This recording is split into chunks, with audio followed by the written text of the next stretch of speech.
လက်ပံကုန်းဆိုတဲ့ရွာကလေးဟာအင်ဂျီတိမ်မများလာပြီမဲ့တောင်ကြီးမှာတီးတန်လေးတီးရှိနေတဲ့ရွာကလေးတစ်ရွာပါရွာသားတွေကလည်းတဦးနဲ့တဦးရိုင်းပင်းကူညီပြီးအေးအေးချမ်းချမ်းနဲ့ပဲနေထိုင်ကြပါတယ်ဒီရွာရဲ့အထက်တောင်ပေါ်မှာတော့ရှမ်းလူမျိုးအနွယ်ဝါးတွေစုပေါင်းနေထိုင်ကြပြီးအဲ့ဒီတောင်ပေါ်ကလူတွေကတော့တောတောင်ကိုပဲအမိပြုတ်ပြီးအသက်မွေးကြတာပါတောင်ကြီးမှာနေထိုင်ကြတဲ့လက်ပံကုန်းရွာသားတွေကတော့လေယာလုပ်ငန်းတွေပဲအဓိကထားပြီးအသက်မွေးကြတာပေါ့ဒီရွာသားတွေအတွက်ဘာပဲဖြစ်ဖြစ်အားကိုးတကြီးနဲ့အမြဲတမ်းသွားရောက်တိုက်ပင်လေးရှိတာကတော့ရွာဦးကျောင်းဖြစ်တဲ့လက်ပံကုန်းကျောင်းတိုက်ကြီးပါပဲဘုံဘုံကျောင်းမှာရှိရတာဗျာကျောင်းကိုအလောင်းတလောင်းထက်ရောက်လာပြန်ပြီဗျာဟေးနောက်ထပ်တယောက်ဆုံးပြန်ပြီလားဦးစင်းရဲ့ပြီးခဲ့တဲ့အပတ်ကတင်မဲ့မြေမြုပ်ခဲ့တာတလောင်းရှိသေးတယ်လေတင်မဗျာအခုဒီတစ်ခေါက်ကရွာမြောက်ပိုင်းမှာနေတဲ့ဥပရှိဆုံးတာပါဗျာသူကကျမ်းမာရေးမကောင်းနေတာကြာလာပြီလေအခုတော့တက်တာနဲ့ပဲဆုံးသွားရှာပါပြီအေးလေဒါဆိုရင်လေသူ့ဝေကျွေးကုန်းသွားတာပေါ့ဒါပေမဲ့ဦးစင်ငါတို့ရွာရဲ့တုတ်တန်မှာအလောင်းမြုပ်ဖို့နေရာကမရှိသလောက်ဖြစ်နေပြီကွယ်မြေနေရာကအတော်လေးကြက်ညက်နေပြီအဲ့ဒါဆိုရင်အခုလောလောဆယ်တော့အလောင်းကိုမိတကြိုတဲ့နေရာနားမှာပဲခဏခွဲထားလိုက်မယ်လေဖေ။ပြီးမှပဲရွာလူကြီးနဲ့တေချာတိုင်မင်းပြီးတကားမကြီးဒေါ်မင်းရဲ့ငါးကန်နာကတုတ်တန်ဟောင်းကိုရှင်းလင်းဖို့အတွက်ရွာသားတွေကိုအတိပေးလိုက်ပါမယ်ဖေ။အဲ့ဒီနေရာကမြေပိုတွေအများကြီးရှိသေးတယ်လေ။ဒီလိုနဲ့ဥပရှိရဲ့နာရီကိုရှေးရခင်ကလေးကဇင်းသက်လာတဲ့ရိုးရာဓလေ့တွေအတိုင်းကျောင်းမှာပဲစနစ်တကျပြုလုပ်ပေးခဲ့ကြပါတယ်။နာရီကိစ္စတွေအားလုံးအစဉ်ပြေပြီးစီးသွားတာနဲ့တပြိုင်နက်တည်းကျောင်းကဆရာတော်တွေဟာအရင်ကလေးကကြိုတင်စီစဉ်ထားတဲ့အတိုင်းတုတ်တန်ရှင်းလင်းဖို့ကိစ္စကိုရှင်းမဲစတင်လိုက်ကြပါတယ်။ဘာကြောင့်လဲဆိုတော့အချိန်ထက်ဆွဲနေရင်ဒီကြားထဲနောက်ထပ်နာရီတစ်ခုခုသာထပ်ပေါ်လာခဲ့ရင်အလောင်းမြုပ်ဖို့နေရာကလုံးဝမရှိတော့တာကြောင့်ပါပဲ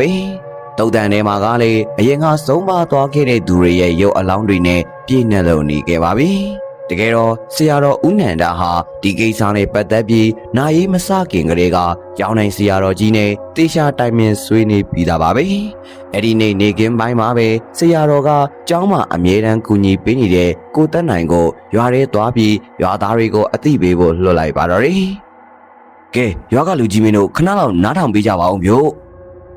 မျိုးကိုတက်နိုင်မင်းအတန်ကြားတာနဲ့ငါမှပတ်စံကိုရတော့ပါပဲလို့တွေးနေပြီကွာဒီတခါရောဘသူ့အတွက်လူခံမှုလာပြန်တာလေကွာမဟုတ်ပါဘူးကွာမနေ့ပြန်ကြရင်အားတဲ့သူတွေကျောင်းကိုခဏလောက်လာခဲ့ပြီးကြပါဦးအခုငါတို့ရွာကတုတ်တန်မှာမြေနေရအတော်လေးကျက်နေပြီမလို့တုတ်တန်ရှင်းလင်းရေးဝိုင်းလုပ်ပေးကြဖို့ဆရာတော်ကအကူအညီတောင်းခန့်လိုက်တာပါ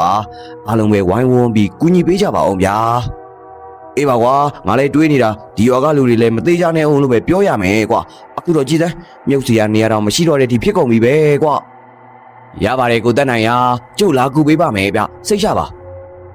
ကြီးသူကပဲကိုတိုက်ထွေးရမင်းနိုင်ရင်လေတခြားရွာသားတွေကိုရောခေါ်ခဲ့ပေးအောင်နော်ငါကတော့တုတ်တန်ဘက်မှာကြိုးပြီးပြင်ဆင်စရာရှိတာတွေကိုတွားလှုပ်ထားလိုက်အောင်မယ်နောက်တနေ့မနေ့ရောက်တဲ့အခါသတင်းကြားထားတဲ့ရွာသားတွေဟာတုတ်တန်စီကိုအတီးတီးရောက်လာခဲ့ကြပါတယ်။အဲဒီမှာတော့ကိုတက်နိုင်ကမြေဆောင်နှက်တွေကိုပတားပြီးအစီအရင်တွေလုံနေခဲ့ပါတယ်။သူဟာတုတ်တန်တစ်ခုလုံးကဝိညာဉ်တွေထွက်မလာအောင်ညာဘက်မှာလူတွေကိုရှောက်လန့်တာမျိုးမရှိအောင်အင်းအိုင်တွေနဲ့စီးရှားပြီးစီရင်လုံနေခဲ့တာပါ။ဘာကြောင့်လဲဆိုတော့သူတို့ရဲ့အစီအစဉ်အရာအလောင်းတွေကိုတချင်းချင်းတူးဖော်ပြီးစုပုံထားရမှာဖြစ်တယ်လို့မနဲ့လင်းမှသာအကုန်လုံးကိုစုပေါင်းပြီးတကြိုရမှာပဲဖြစ်ပါတယ်။တကယ်လို့သာဂါရမန်နန်တွေအစီအရင်တွေနဲ့တေချာမထိန်ရှုပ်ထားဘူးဆိုရင်နှစ်ပေါင်းများစွာကြာနေပြီဖြစ်တဲ့အလောင်းတွေဟာပြန်လဲထားကြွလာနိုင်တဲ့အန္တရာယ်ရှိနေတာကြောင့်ပါပဲ။ကျေလူကြီးရဲ့အယူအဆအရာအခုလိုတုတ်တန်ရှင်းလင်းတဲ့အခါအစီအရင်တွေနဲ့တေချာမထိန်ရှုပ်ထားရင်အိပ်ပျော်နေတဲ့ဝိညာဉ်တွေကိုတွားနှိုးသလိုဖြစ်ပြီးအဲဒီဝိညာဉ်တွေကလူတွေနောက်ကိုတကောက်ကောက်လိုက်ပါလာတတ်တယ်လို့ယုံကြည်ထားကြပါတယ်။ဒါကြောင့်လေလင်မန်းတွေထဲမှာကြော့ပွဲတွေပန်းတွေလူပွဲပစ္စည်းတွေနဲ့အခမ်းအနားကိုတေချာပြင်ဆင်ထားတာပါအားလုံးအစင်းစင်းဖြစ်ပြီးဆိုတာနဲ့ကိုတက်နိုင်ရဲ့ဂါရမန်နဲ့ရွတ်ဆိုတဲ့ဟာတုတ်တန်တစ်ခုလုံးကိုထိန်းထွက်လို့သွားပါတော့တယ်ကဲအစီအရီပြီးတာနဲ့အားလုံးဝိုင်းတူကြတော့မယ်နော်အခုတော့နေတော်မြင့်နေပြီတကယ်တော့ငါလည်းယွန်းတာပဲဒါပေမဲ့ဒီနားကရွာကကောင်းမလေးတွေကအများကြီးကြည်နေတာဆိုတော့ယောက်ျားပြပြသားသားဖြစ်အောင်ပြထားရမှာပေါ့ကွာလန့်တာကတော့ညချမှာစောင်းချုံပြီးတုံရတော့မှာပါရဲ့ငါအစီရင်တွေလုပ်ပြီးဆရာတော်ကအန်ဒီရဲ့ကင်းအောင်အန်ဒီရဲ့ကင်းပရိယေတွေဖြန်းပေးပြီးရင်စပြီးတူးလို့ရပြီ ဟိုဘက်တောင်းကနေအရင်စတူးကြတာပေါ့ဒါနဲ့ညကြရင်ရောကျွန်တော်တို့ဘယ်မှာအိတ်ကြမှာလဲဗျဒီနာကတစ်ပင်တွေမှာပဲရှင်းအောင်ထောင်ပြီးအိတ်ကြတာပေါ့ကွာအိမ်ကြီးရဲ့လူတွေကတော့အိမ်ပြန်အိတ်လည်းရပါတယ်အဲဒီနောက်မှာတော့တုတ်တန်ဟောင်းအတွင်းကအလောင်းတွေကိုဒူးဖော်တဲ့အလုပ်ဟာတဖြည်းဖြည်းမြိုင်မြိုင်ဆိုင်ဆိုင်နဲ့ဖြစ်လာပါတယ်နှိရှိပြီးမြုပ်နှံထားတဲ့အလောင်းတွေအများကြီးကိုတခြင်းပြီးတခြင်းတူးဖော်နေခဲ့ကြတာပေါ့တချို့အလောင်းတွေကအယိုးစုပဲကျန်တော့တယ်လို့တချို့ဆိုရင်ရှည်ရလက်တွေတောင်မစုံတော့ပါဘူးတချို့ကလည်းခေါင်းခွန်ကြီးတွေပဲကြံခဲ့ရတာပေါ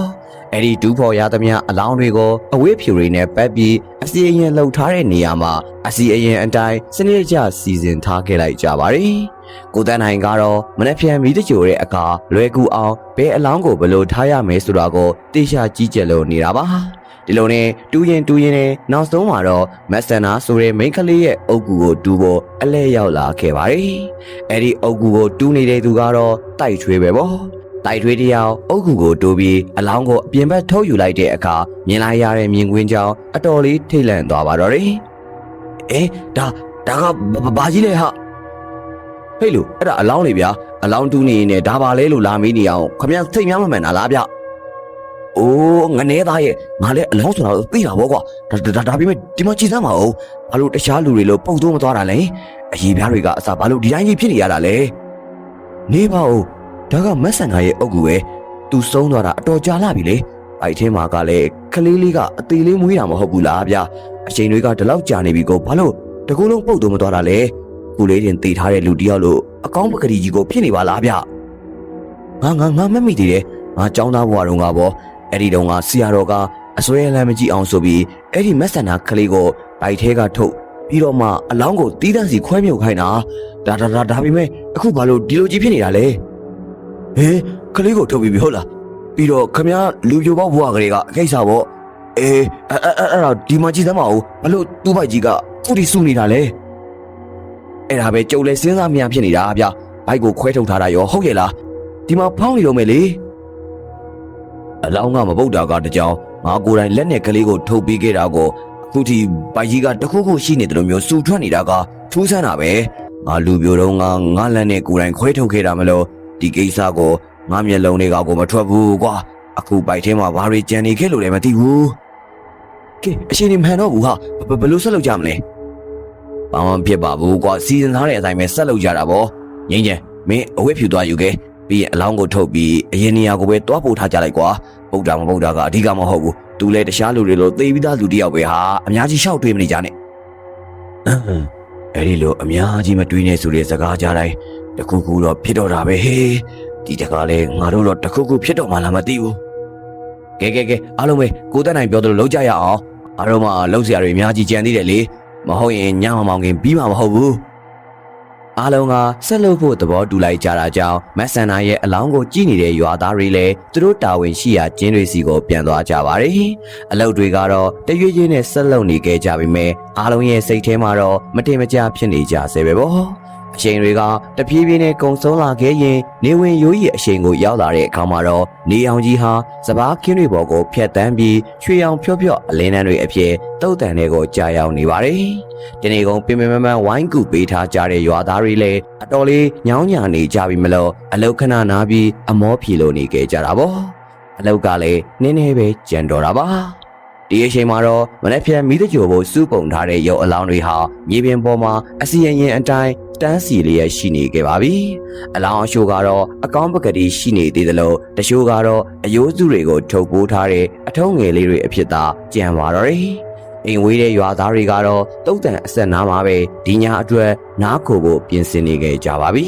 ။အဲ့ဒီထဲမှာမိမကြောက်ရတဲ့လူကြီးပိုင်းအုပ်စုတစုကလည်းပါတာပေါ့ဗျာ။သူတို့ကတော့အိမ်ကမိမကိုအကျိုးအကြောင်းပြောပြပြီးအပြင်ထွက်လာကြတာပါ။ဘုံကြီးတွေကိုရင်တွေရဲ့မျက်ကွယ်ရလဲရောက်တဲ့အခုလိုတုတ်တန်အနားမှာဆိုတော့သူတို့ခိုးယူလာတဲ့အန်စာတုံးတွေဖဲတုပ်တွေနဲ့အရက်ပလင်းတွေကိုထုတ်ပြီးဝိုင်းခွဲဖို့အတွက်ပြင်ဆင်ကြပါတော့တယ်။ကဲဒီတကတော့ငါအကုန်အပြတ်နိုင်တော့မယ်။ငါမိမစီကခွင့်ပြုချက်ရဖို့အတော်လေးပြောလိုက်ရတာကွာ။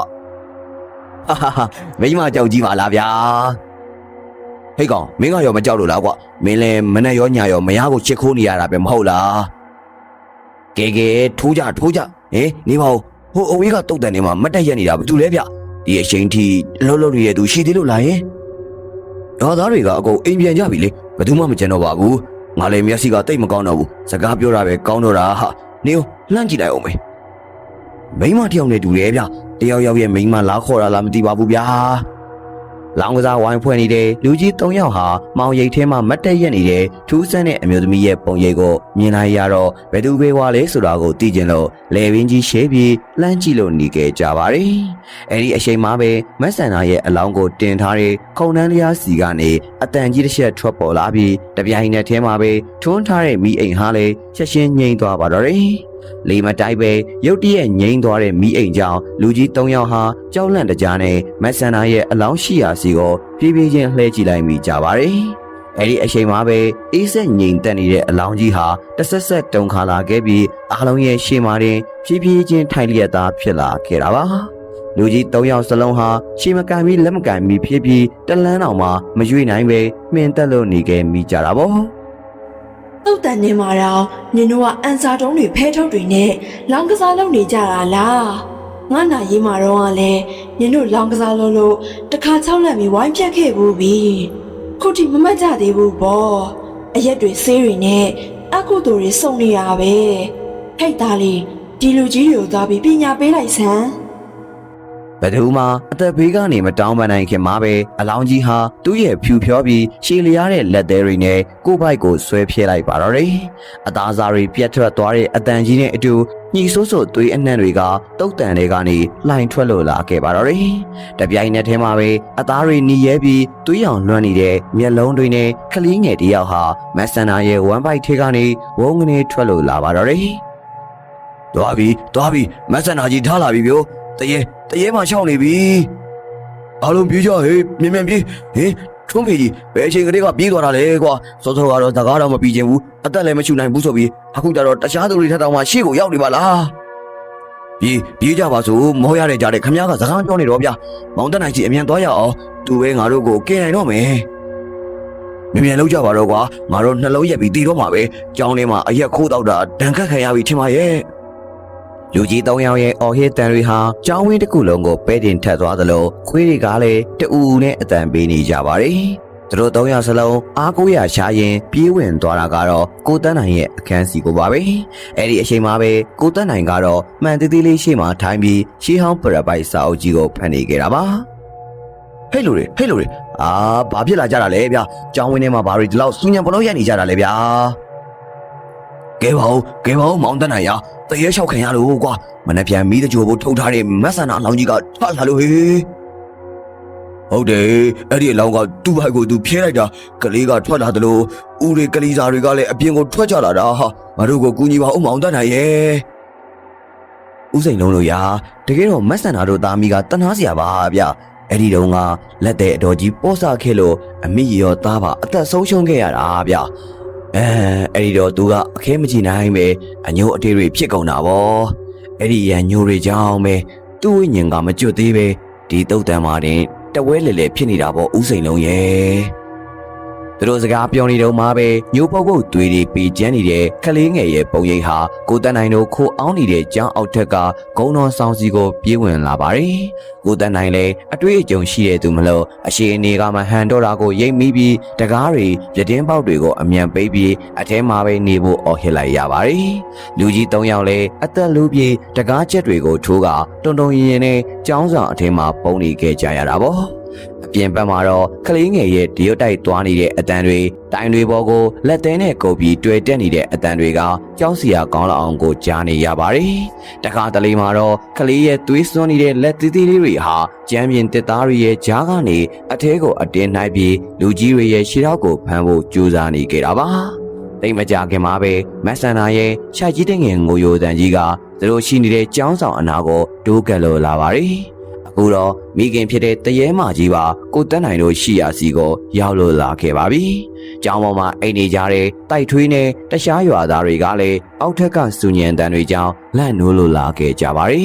ဒီအခါစူဆန်ကျင်စိမ့်နဲ့မြေပြင်ကိုငုံကြည့်လိုက်တဲ့အခါလာမင်းရဲ့အလင်းရောင်အောက်မှာမက်ဆန်နာဟာတကယ်ပဲသူ့ရဲ့ပိုက်ကြီးကိုလက်နဲ့ပိုက်ပြီးကြောင်းဆောင်ရှိရာစီလျှောက်လာတာကိုမြင်တွေ့လိုက်ရတော့အတော်လေးသွေးပြက်ကုန်ကြတာပေါ့အဲ့ဒီအချိန်ကိုတက်နိုင်ကလည်းသူ့ရဲ့လက်သုံးတော်ကာရာမန်နွယ်တွေကိုအားကိုးပြီးဝိညာဉ်ကိုထိန်းချုပ်ဖို့အတွက်အစွမ်းကုန်ကြိုးစားနေပါတော့တယ်ဒါပေမဲ့မက်ဆန်နာရဲ့နာကြီးချက်ကပြင်းထန်လွန်းတာကြောင့်မန်နန်တွေကအာနိတင်မပြတော့ပဲအင်းစာလုံးတွေတောင်မေးမိန်ကုန်ကြပါတယ်မောင်တနိုင်ကဲပါဦးကွာသူတကားကိုအတင်းထုတ်နေပြီတကားချက်ကကျိုးတော့မယ်ဟဲ့ကွာကျွန်တော်လည်းတင်ခဲ့ဖူးတဲ့ပညာတွေအကုန်ထုတ်သုံးနေရပါပဲဗျာဒါပေမဲ့သူ့အညိုးကတိတ်ကြီးနေတယ်ဗျာကျွန်တော်ရှေ့ကအင်းကွက်တောင်မှအကွဲချင်နေပြီဟဲ့ဆရာစုံနေငေါ့ကိုတကြိုတော့လိုမျိုးအစီအရင်တွေနဲ့နောက်တစ်ခါထပ်ပြီးချုံနှောင်ချောင်းမလို့လားနေမကြိုးစားနဲ့တော့နေရဲ့မန်နန်တွေကငေါ့ကိုဘာမှလုပ်လို့မရတော့ဘူးဒီမှာကြည့်စမ်းဒီလူကြီးတွေကတန်ရှင်းရမယ့်ကြောင်းကန်ထဲမှာအရက်တောက်ဖဲရိုက်နေကြတဲ့အကုသိုလ်ကောင်တွေသူတို့ကိုမင်းကဘာလို့အကာအကွယ်ပေးနေရတာလဲသူတို့ငါကိုယ်တိုင်ပညာပေးရမယ်ဒါပေမဲ့သူတို့ကကြောင်းကိစ္စတုတ်တန်ကိစ္စကိုလာပြီးကူညီပေးတဲ့လူတွေပဲလေမဆန္ဒရာနင်ဘာလို့သူတို့ကိုရန်ညှိုးထားပြီးလိုက်ရှောင်နေရတာလဲပါစပ်ပိတ်ဆန်ငါဘာသာအေးအေးဆေးဆေးအိတ်ဆက်နေရကိုလာနောက်ရှက်နေရနင်တို့လေပြီးတော့ငါတေတော့ကလည်းငါဝိညာဉ်ကိုမန်နန်တွေနဲ့ရရဆက်ဆက်ချုံနှောင်ခဲ့သေးတယ်အခုငါပြန်နိုးလာတဲ့အချိန်မှာတော့နေရငါအစီအစဉ်ကိုထပ်ပြီးအနောက်ရှက်ပေးအောင်မလို့လားငါကတာဝန်အရရွာသားတွေဘေးကင်းအောင်လုပ်ခဲ့တာပါဟာအဲ့ဒီတုန်းကသာနင့်ဝိညာဉ်ကိုငါမထိန်ခဲ့ရင်နင်ကတရွာလုံးကိုဒုက္ခပေးနေမှာပေါ့နင့်စိတ်ကိုချော်စမ်းပါမဆန်တာရဲ့ပြီးတော့အဲ့ဒီတုန်းကနင်ကလက်တဲ့အတော်ကြီးကိုလဲပင်ညှစ်သက်ရှင်နေတာကိုသူကတမင်လုပ်ခဲ့တာမှမဟုတ်တာမဆန်တာရဲ့အဲ့ဒီတုန်းကနင်သူ့ကိုတောက်လျှောက်လိုက်ရှောင်နေလို့သူကငါစီလာပြီးအကူအညီတောင်းတာငါကလည်းသူတောင်းမှန်လို့နင့်ဝိညာဉ်ကိုရှုပ်ပေးခဲ့ရတာပါအခုထိလေနင်ကအကုသိုလ်တွေထပ်တိုးချင်နေတော့မယ်လားဒီတရေမကလည်းခက်သားပဲအရင်ကရန်ညိုးဟောင်းတွေတင်မကဘူးအခုကိစ္စပါရောချနေတော့တာပဲမိမတွေရန်ညိုးထားရင်အတော့ကိုကြောက်ဖို့ကောင်းတာပဲဟေးဟုတ်အကောင်နင်ဘာပြောလိုက်တာလဲဟင်ငါစိတ်ထဲကပဲပြောတာကိုသူကဘလို့ရောက်ကြားသွားတာလဲဟာတရေမာနဲ့လူတွေရဲ့ကြားကအရှိန်အနေကတော့တပြေးပြေးနဲ့စိုးဝါလို့လာပါတယ်ကိုတန်းနိုင်ရဲ့အစီအရင်တွေကမက်ဆန်နာရဲ့ပြင်းထန်လာတဲ့အညိုအတိအရှိန်ကိုမတားဆီးနိုင်တော့ပဲတစ်ဖက်သက်အရေးနှိမ်ကြလာခဲ့ပါပြီတိုက်ထွေးတို့လူတစုလည်းအသက်ရှူရမတက်ကြောက်လန့်နေကြတဲ့အချိန်မှာပဲကြောင်းကြီးပေါ်ကနေဆရာတော်ဦးစောတိကကြွလာပြီးတင်းငိမ့်တဲ့အတန်နဲ့မိန်ကြလိုက်ပါတယ်ဆရာတော်ဟာလူဝိကြောင်ဘဝမှာတစ်ချိန်လုံးကမက်ဆန်နာရဲ့ခင်ပွန်းဖြစ်ခဲ့ဘူးသူဆိုရင်လည်းမမှားပါဘူးတော်တကားမကြီးအခုပဲရဲလိုက်ပါတော့အကိုမင်းမဟုတ်ဘူးဖုံကဒီလောက်တောင်အိုမင်းသွားပြီလားဖေယားခန္ဓာကိုယ်ကအိုရမှာပေါ့တကားမကြီးရဲ့တကားမကြီးဆုံးသွားတာ10စုနှစ်တွေတောင်ကြာလာပြီပဲဘုံတော့ဒေမင်းရဲ့နောက်ကိုလိုက်ဖို့လက်တကမ်းပဲလို့တော့တယ်ကွယ်တကားမကြီးကတော့ခုချိန်ဒီဘဲမှမသွားပဲဒီတုတ်တန်ထဲမှာတန်ရောစင်တွေအာဃာတတွေနဲ့ကြံနေခဲ့တာကိုတကားမကြီးကြောင့်သားလေးညီတော့ပါအကုသိုလ်တွေစက်ခံနေရပြီရန်ညိုးတွေကိုရက်လိုက်ပါတော့တကားမကြီးရဲ့တကားမကြီးဆုံးကလေးကဘုံလဲတကားမကြီးအတွက်ရည်စူးပြီးသင်္ကန်းဝတ်ခဲ့တာပါကုသိုလ်တွေလည်းအမြဲတမ်းအမျှဝေခဲ့ပါတယ်အဲ့ဒီတုန်းကမှားခဲ့တဲ့လက်တယ်မှာလည်းခုဆိုရင်အယိုးတော်ဆွေးပြီးမြေကြီးဖြစ်နေတော့ပါပြီတယောက်ကိုတယောက်ခွင်လို့ပြီးအမြရယူလိုက်ကြပါတော့ကွယ်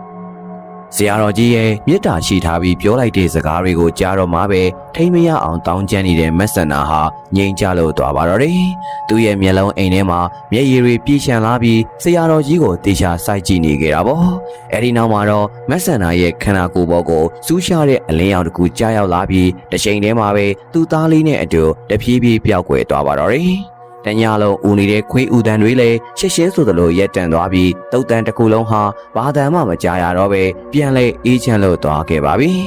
ဒီလိုနဲ့ရှောက်ရှားစရာကောင်းတဲ့လက်ပံကုန်းရွာရဲ့တုတ်တန်ရှင်းလင်းပွဲညကြီးဟာအဆုံးသတ်သွားခဲ့ပြီပဲဖြစ်ပါတယ်မနက်မိုးလင်းအားကြီးအချိန်ကိုရောက်တဲ့အခါမှာတော့တရွာလုံးအံ့ဩသွားရောက်လောက်အောင်ထူးဆန်းတဲ့ဖြစ်ရတစ်ခုဖြစ်ပွားခဲ့ပါတယ်ညကအုပ်အောတောင်းနှင်းဖြစ်ခဲ့သမျှအ ကုန်ငိမ်တက်လို့သွားခဲ့ပြီးနေအောင်ကြီးဟာတုတ်တန်မြေပေါ်ကိုဖျာချလာတဲ့အချိန်ရောက်တော့ရွာသားတွေဟာမိတကြိုဖို့အတွက်အလောင်းတွေကိုစစ်ဆေးကြတာပေါ့